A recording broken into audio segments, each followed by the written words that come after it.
هو موسى صدر الدين الصدر.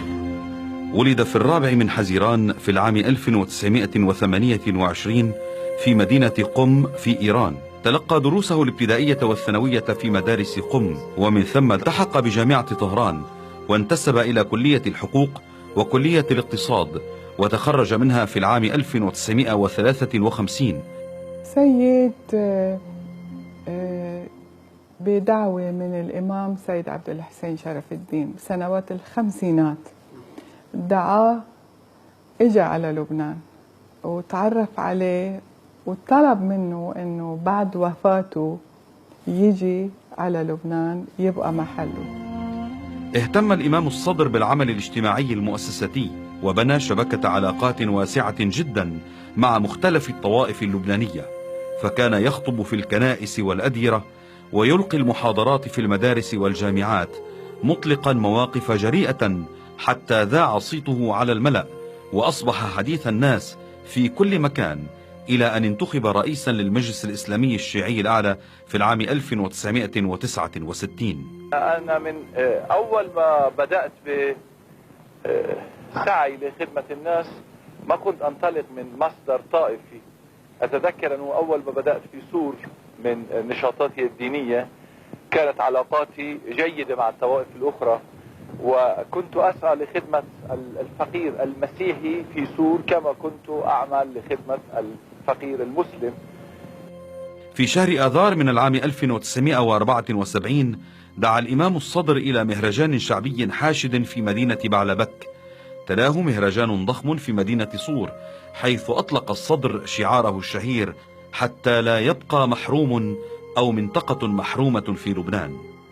وشكل هذا الشعار زلزالا سياسيا ورسالة قوية إلى كل الطبقة السياسية اللبنانية آنذاك. وبعد هذا الحدث السياسي المهم أعلن الإمام الصدر ولادة حركة المحرومين.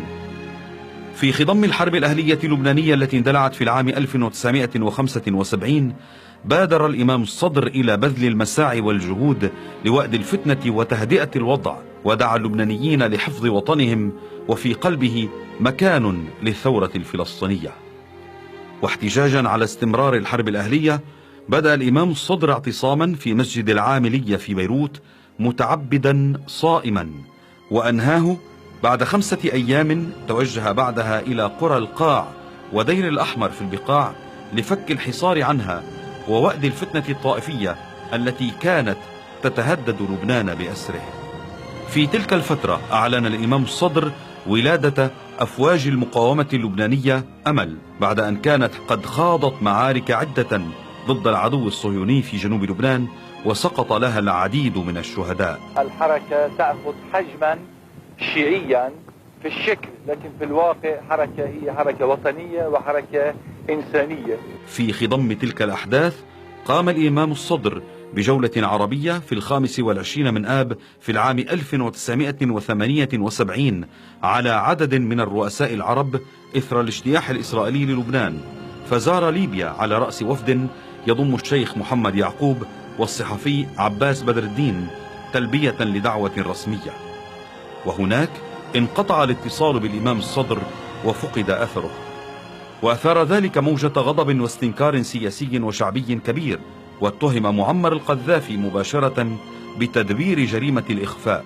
من يوم اللي صارت هالقضية لتاريخ اليوم نحن ما أخذنا ولا خبرية بتدل على أنه لا سمح الله صار شيء سوء عليهم، ما في أبدا. كل ما هنالك منشوف يعني عرقلات ومنشوف عقبات ومنشوف عناد من قذافي، عركس ما خلانا نوصل لنتيجة. وقد شكلت الدولة اللبنانية مؤخرا لجنة متابعة رسمية لملاحقة القضية، توصلا إلى معرفة مصير الصدر ورفيقيه وتحريرهم من أسرهم وعودتهم سالمين إلى وطنهم وأهلهم. في اهتمام، بدي هون شير أنه رئيس بري شخصيا عم يتعاطى بهذا الأمر. نحن بعدنا نتأمل بأنه يكونوا إن شاء الله بخير ويرجعوا. هيدي منانا.